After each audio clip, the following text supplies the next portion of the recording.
Silent Hill has a pretty large fan base. Let's not lie, it's probably one of the biggest survival horror series out there. Everyone has their own opinions about which ones were good and which ones blew, but a fairly common opinion concerning Silent Hill is that Silent Hill 4, The Room, was the worst of them. The Room was actually started as a side project that wasn't supposed to even tie in with Silent Hill. Many people saw it as the first inclination that Silent Hill wouldn't be around much longer. If only they had been right. But what exactly was it that caused so much suckage? Where exactly did they go so wrong? Tommy Wiseau doesn't have shit on Silent Hill 4. So from the first few minutes of Silent Hill 4, it's very easy to see what went wrong. You play as Henry Townsend, which is the first problem. Henry is quite possibly the most inconsequential protagonist I've ever seen. His reactions to situations are slow, drawn out, almost like he's not even there. The only glimpses we ever get into his personality are the photos hanging in his apartment and his compulsive desire to spy on Eileen while she sits on her bed, doing something also completely irrelevant. As I mentioned in Part 1, the characters of Silent Hill had always been a somewhat vacant bunch, but that was usually for a good reason. The only reason Silent Hill 4 seems to provide for us is that the designers just couldn't be asked to bother with it this time around. So, about every character in this game demonstrates a complete lack of any reason, purpose, or intelligence. The only exception to this is the villain, Walter Sullivan. The entire plot focuses on this one guy right here. He was abandoned by his parents in an apartment room, taken to an orphanage that's run by the Silent Hill cult, big surprise there, and uses his knowledge of Silent Hill's religion to start a ritual where he kills 21 people, including himself, in order to be reunited with his mother, whom he believes is the room Henry occupies. Pretty fucked up. Henry wakes up one day with chains around his door and no way out of his apartment but a hole that appears in his bathroom wall. When he leaves his room, he's transported to various areas around Silent Hill where he witnesses Walter's voodoo murders and eventually has to avoid becoming the next victim. Now, to me, this is an interesting premise. It sounds like a solid story with a lot of potential. Sadly, that potential is annihilated by some of the most tedious, drawn-out, lackluster gameplay I've ever encountered. Who could forget the unnecessary borrowing of the Resident Evil item box mechanic? The fact that one bullet clip takes up a whole inventory slot rather than all compiling in one. Escorting a crippled person through half of the game. Golf clubs. Or my least favorite, having to go through every level backwards. The more you look at it, the more it seems this game was just designed to waste your time. So when people say they hate this game most of all, I really have no way of disproving that its gameplay is atrocious. However, despite all the overwhelmingly bad choices they made game-wise, I still consider it better than the American-developed games because it still feels like Silent Hill. The aesthetics of the horror are still, at their roots, what we have come to expect from a Silent Hill game, a weird, disorienting journey into the symbolic labyrinth of the human condition. Even if you can't appreciate those aspects, you at least have to admire them for trying something different. And for all of its shittiness, I can still make out the perfect idea hanging just on the fringes of this failed concept. And it was a good concept about the nature of rejection, the power of a child's mind, and the parent-child relationship. Speaking of concepts, I'm going to talk about one that a lot of people feel has no more room in Silent Hill at all. Order isn't really the word I would use. Yes, the Order. The eclectic, schizophrenic commerce of demon worshippers who, despite numerous attempts, have never stuck in the audience's mind as a necessity. I can see why people find them annoying. A villain with no thought process other than kill the non-believers gets old really fast. Dahlia was pretty black and white, along with a dozen other members whose names aren't really all that memorable or important. But take into consideration that the presence of the cult doesn't have to be a focal point, just a setting piece. How many cult members do you meet in Silent Hill 2? None, right? Yet their presence is still hinted at. Silent Hill 3 focuses on the cult a lot more and actually paints a pretty good example of how religious ideals have a nasty habit of turning people into monsters. The constant theme of religion is a psychological aspect that has a firm rooting in the game's mythology. Removing it or pretending it doesn't exist anymore when it's been there since the beginning is a pretty huge step. Now, Shattered Memories was a good example of how a story can be made good given no relation to the original, but it's too bad everything else Shattered Memories did was lame, not scary, and boring.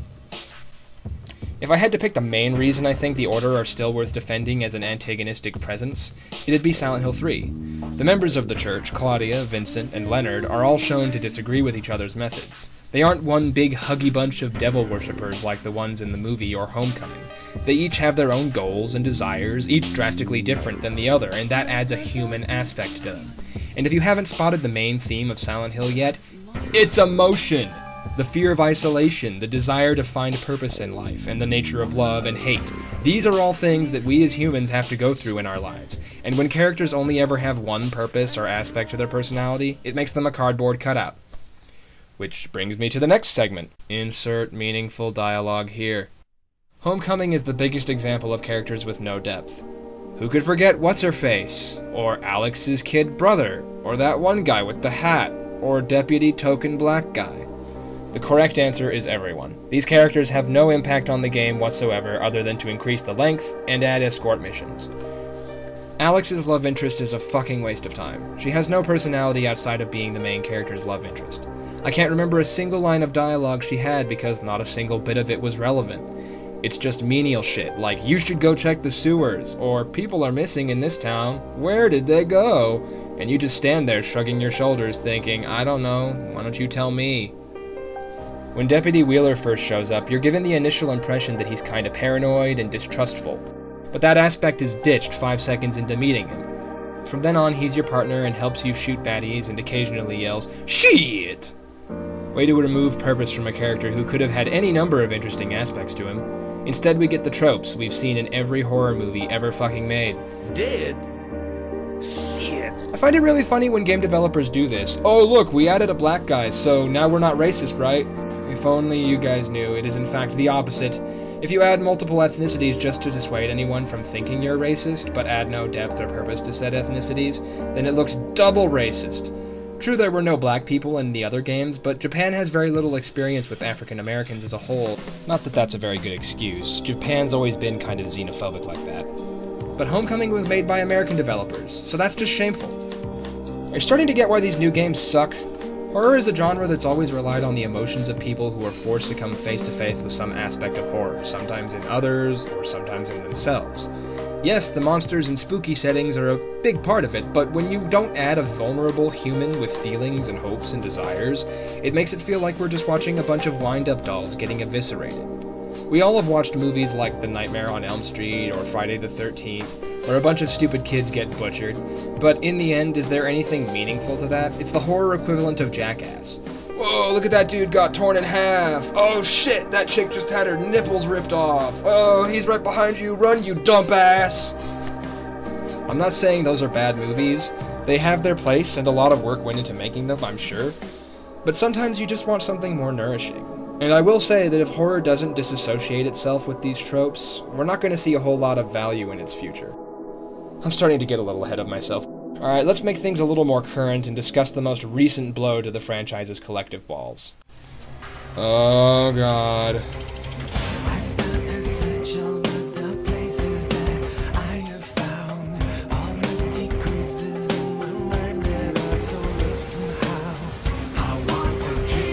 You have got to be fucking kidding me. This is embarrassing. I'm literally embarrassed having even watched this. Korn. What the fuck are they thinking? Oh yeah, Silent Hill is known for being dark and shit, right? Well, so is the band Korn, and so is Darth Vader for that matter, and Warhammer 40k. Let's just cite reference from someone who has a hand in making dark shit, because we sure as fuck don't. We're only taking the handle of Silent Hill, one of the biggest horror franchises on the market. Did none of them have a single original thought in their heads? They just picked some random big-name nu metal band to take over what was once a completely original soundtrack? And the game. Dear Lord, just looking at it has me convinced it will blow.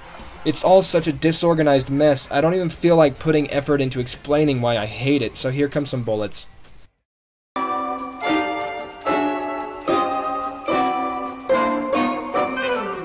What the fuck is this thing? Marilyn Manson? Oh, another pop culture reference. Gas masks haven't been scary since Slipknot fucking ruined them. Another middle-aged white male protagonist. Who'da thunk it? Another female cop. Double whammy. Where's the fucking fog? What about this looks scary? Am I playing Alan Wake? Fuck this. I'm not playing nice anymore. I've watched and waited long enough for these guys to redeem themselves. I've watched Dev Diaries, and I've followed this shit since they first announced it. And I am convinced they don't know what the fuck they're doing. In one Dev Diary, the director says he removed the locked doors because too many locked doors wasn't realistic. First off, the locked doors served a purpose. Being trapped in a long hallway with spooky monsters and doors that won't open is scary. Second, realism. In a game. Really? Why don't you just call it Silent Hill Modern Warfare and stop wasting my fucking time? If this sounds too stupid to be true, just listen to this dev diary. So how would you compare this Silent Hill to previous Silent Hill towns? So our town's much bigger. Something that we really wanted to bring back from the first couple games is the big town area to explore. It kind of went away in Silent Hill 3. And it's kind of a shame because it's called Silent Hill. It's nice to be able to walk around the town. What would you say the percentages like between puzzles and combat in Downpour? I don't have an exact percentage per se, but I'd say... Listen to them. They both sound bored, tired, unenthusiastic. The interviewer sounds like she's constipated, and Mr. Hewlett keeps talking about bringing Silent Hill to the mainstream. Did you compare him to like James Sunderland at all, maybe? Yeah. I mean, with the caveat of fans always want to criticize a game for being just Silent Hill 2 again. It's not that, but like James, he will have to face his demons of his past. Seems like he knows his way around and acts maybe a little bit better. A little better, more just to make, when you do engage in combat, it's responsive. They feel like the player's doing what they want him to. It's not a battle just to get him to fight. Hopefully we've achieved that, and that'll draw in some new mainstream players who won't be frustrated with the controls. When you say mainstream, sir, are you referring to the thousands upon thousands of dedicated fans that already know how awesome Silent Hill is? Or are you talking about the mainstream, the people who go see movies in 3D and kill themselves when they can't live on Pandora? I think if you're watching this, you already know which audience these guys have in mind. No matter how artistic the source material was, Silent Hill has fallen to the modern video game market. I've heard it said before that Silent Hill fans are unreasonable with their arguments, and that on its own, this game could be pretty good. Well, if that's true, then why did it have to be called Silent Hill? If they had just called it Downpour, it may have lifted some of the weight off its shoulders. If it could be good on its own, then let it be good on its own. Then we could enjoy it for its own merits and not have to roll our eyes every time they try to measure up to the originals and fail. There's really no other way I can say it. Silent Hill is dead, plain and simple. I know it, the fans know it, hell, even the original developers know it. Sometimes I think we're partially to blame for all these shitty spin-offs. Team Silent was done with it. They wanted to move on. But no, we just wanted more because we knew the potential. Our heart was in the right place, but just look at what we have to show for it. So please do survival horror a favor and don't buy this game. Don't rent it. Don't even watch a walkthrough online. The more traffic they get, the more license they have to sodomize the bleeding corpse of the franchise with HD graphics that completely miss the point of subtlety. And if you aren't convinced, maybe that's just because you've never taken the time to examine the original games for what they truly were. Art. Handcrafted designs with ideas, emotions, a desire to tell a story, music that moves you through the moods of the characters, and the tact to put it all together in a game that defied the limitations of how games could keep us up at night. It's been said before that games aren't art and could never be art. But what even is art? A pretty picture? A scathing indictment of current trends? Well, I'll tell you what it is for me. Art is anything man-made that evokes emotions in other people. Emotions that you've never felt before and may never feel again. And if you've never been able to put yourself in a mindset that can fully accept the emotions the original games had to offer, I feel sorry for you.